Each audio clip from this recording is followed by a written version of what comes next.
Good morning, students. Today onward, I will take your math class. Yesterday, ma'am do up to question 11, exercise 4.1. So I will start today question number 12.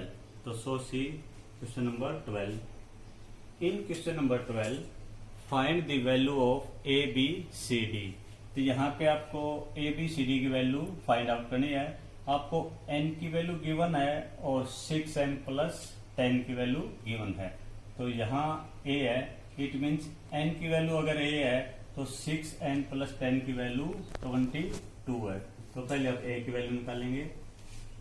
6n plus 10 is equal to 22. 6n plus 10 की value हम 22 लेंगे.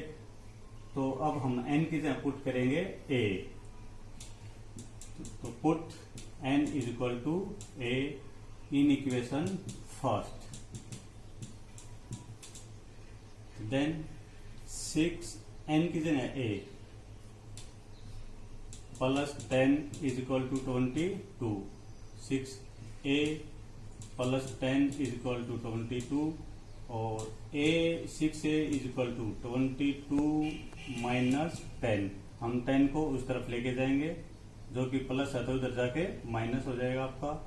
Then 6a is equal to 22 में से 10 को less करेंगे 12 and 6a is equal to 12. अब 6 को उधर लेके जाएंगे तो यहाँ पे मल्टीप्लाई है तो उधर जाके डिवाइड में तो बाई 6. अब ये कैंसिल होता है तो 6 से 6 1 जा 6, 6 2 जा 12. तो सो a इज इक्वल टू 12. तो a की वैल्यू आ गई आपकी 12. इसी तरह हम सेकेंड बॉक्स के अंदर b की वैल्यू फाइंड आउट कर सकते हैं. 6n plus 10 equal to 40 and put n equal to. अब हम n को b रखेंगे क्योंकि यहाँ पे 40 लिया है तो अब n की value b. Put n equal to b. तो 6b plus 10 is equal to 40. अब 10 को उस तरफ लेके जाएंगे तो 6b equal to 40 minus 10. 6b equal to 40 minus 10 30 and b is equal to 30. अब 6 को उस तरफ लेके जाएंगे डिवाइड में 6 तो 6 5 जा 30. तो देन b इक्वल टू 5. अब थर्ड में देखें यहाँ पे है 6n प्लस 10 की value c. 6n plus 10 equal to c और n की वैल्यू अब आपके पास 30. तो then put n equal to 30. अब n की वैल्यू गिवन है तो c की फाइंड करनी है. तो 6n इसके साथ मल्टीप्लाई है तो 6 multiply 30 plus 10 is equal to c.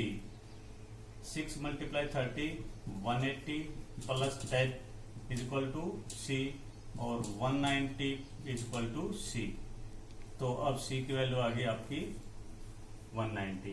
और लास्ट में है आपका d. इसी तरह आप d को फाइंड आउट कर सकते हैं सेम एज डी. और इसके जो बाकी पार्ट हैं वो बेटे आप सेल्फ ट्राई करेंगे. अगर किसी को कोई प्रॉब्लम है तो आप पूछ सकते हैं. In question number 13 complete the following multiplication table. तो बेटे आपको यहाँ पे मल्टीप्लीकेशन टेबल गिवन है और उसमें कुछ बॉक्सेज आपके या कुछ डिजिट मिसिंग है तो वो आपको फिल करने हैं. तो इसमें रूल क्या होता है, यहाँ मल्टीप्लाई है तो इस रो के अंदर जैसे 10 है और 6 है तो इन दोनों में इस बॉक्सेस के अंदर इन दोनों की मल्टीप्लाई होती है.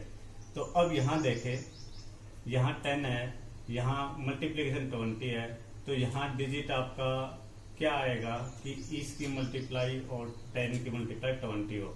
तो 10 मल्टीप्लाई 2 क्या आएगा आपका 20. तो इस तरह आप इसको फिल कर सकते हैं. यहाँ पे 2 हो जाएगा आपका. अब यहाँ देखिए यहाँ 3 है और यहाँ 2 है तो इस बॉक्सेस के अंदर इन दोनों की मल्टीप्लिकेशन 3 और 2 की मल्टीप्लाई कितनी हो जाएगी आपकी 6. अब इसके अंदर 6 मल्टीप्लाई 3 6 3 जा 18. अब यहाँ देखें यहाँ आपका 30 है और यहाँ कोई भी बॉक्सेज नहीं है आपका. तो यहाँ 10 नंबर गिवन है, तो पहले आप यहाँ देखें तो ये 10 मल्टीप्लाई आपका किन दो नंबर की मल्टीप्लाई 10 होती है, या तो 10 मल्टीप्लाई 1 होता है या 5 मल्टीप्लाई 2, इन दो नंबर की ही मल्टीप्लाई 10 होती है। यहाँ पे या तो 10 और 1 आएगा या 5 और 2। तो यहाँ पे हम 5 और 2 को चेक करते हैं, तो यहाँ हम 5 लेंगे और यहाँ पे 2, तो 5 2 जा 10। अब यहाँ देखें, यहाँ 30 आपका, तो 30 प्रोडक्ट है 5 और किसकी है 6 की, तो 5 मल्टीप्लाई 6 30। अब यहाँ पे हमारे पास 6 मिल गया है और यहाँ हम सभी को फिल कर सकते हैं। अब यहाँ देखें 6 मल्टीप्लाई 2 12, 6 मल्टीप्लाई 6 36। अब यहाँ देखें 42 है, तो किसकी मल्टीप्लीकेशन 42 होती है, 6 मल्टीप्लाई 7, तो 6 मल्टीप्लाई 7 इक्वल टू 42, तो यहाँ आ जाएगा आपका 7। अब ये फिल हो गया आपकी कंप्लीट। अब यहाँ देखिए, यहाँ 2 आपके पास और यहाँ 7 मिल गया है, तो 7 मल्टीप्लाई 2 40। अब यहाँ भी आपका 2 है और 6 है, 6 मल्टीप्लाई 2 12। अब यहाँ पे 2 मल्टीप्लाई 2 4। अब ये बॉक्सेज आपका 10 और 5, 10 मल्टीप्लाई 5 50 और 7 मल्टीप्लाई 10 70। अब इस बॉक्सेज के अंदर 3 मल्टीप्लाई 5 15 और 3 मल्टीप्लाई 7 21। इस तरह आपका बॉक्सेज कंप्लीट हो गया आपका। इसका सेकंड पार्ट आप स्वयं ट्राई करेंगे। In question 14 find the missing digit. इसमें आपको प्रोडक्ट के क्वेश्चन दिखाई दे रहे हैं आपको, यहाँ पे सभी डिजिट मिसिंग है, सिर्फ आंसर आपको गिवन है 90। तो आपको ये देखना है कि जो ऊपर नंबर 2 डिजिट है और नीचे मल्टीप्लाई जिससे करे वो 1 डिजिट है। तो अब ये देखिए कि आपको मल्टीप्लाई 90 किस किस नंबर की डिजिट की मल्टीप्लीकेशन है। तो ऐसा हो सकता है जैसे 10 मल्टीप्लाई 90, ये भी हो सकता है आपका।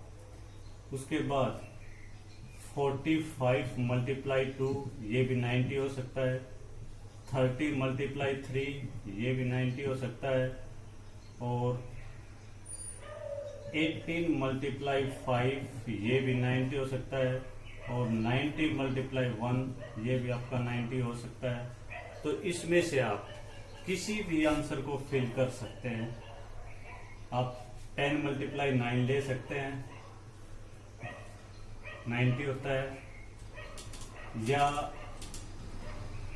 18 मल्टीप्लाई 5, 18 मल्टीप्लाई 5 इक्वल टू 90।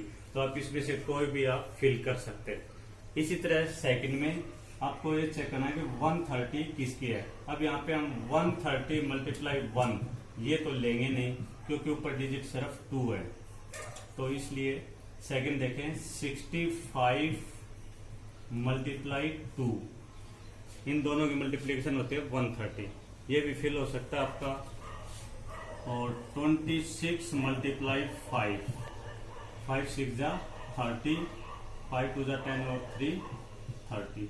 तो ये भी आपका आंसर हो सकता है। और भी कोई मिल सकता है, तो इसमें अब आप इसमें से या तो ये फिल कर सकते हैं या 26 मल्टीप्लाई 5। तो हम फिल कर देते हैं 26 और मल्टीप्लाई 5। तो इस तरह इसके बाकी पार्ट आप स्वयं सोल्व करेंगे। बेटे क्वेश्चन नंबर 15 में मिसिंग टर्म निकालने आपको। तो यहाँ जैसे बॉक्स है, ये मिसिंग टर्म है, यहाँ 8 - 1 ये मिसिंग टर्म इक्वल टू 57। तो ये यहाँ पे 2 मिसिंग टर्म इनको आपने फिल करना है। इनको हम इस तरह लिख लेंगे आप, मिसिंग और 8 1 और ये मिसिंग टर्म। अब 8 में से हम क्या लेस करें, क्योंकि माइनस का है, तो 8 में से क्या लेस करें 7, तो आपको पता है 1। अब यहाँ पे है 5 आंसर, तो 1 को किस में से माइनस करें, 5 आ जाए तो 6। तो इस तरह आप इनको फिल कर सकते हैं। तो 15 के बाकी पार्ट आप स्वयं करेंगे।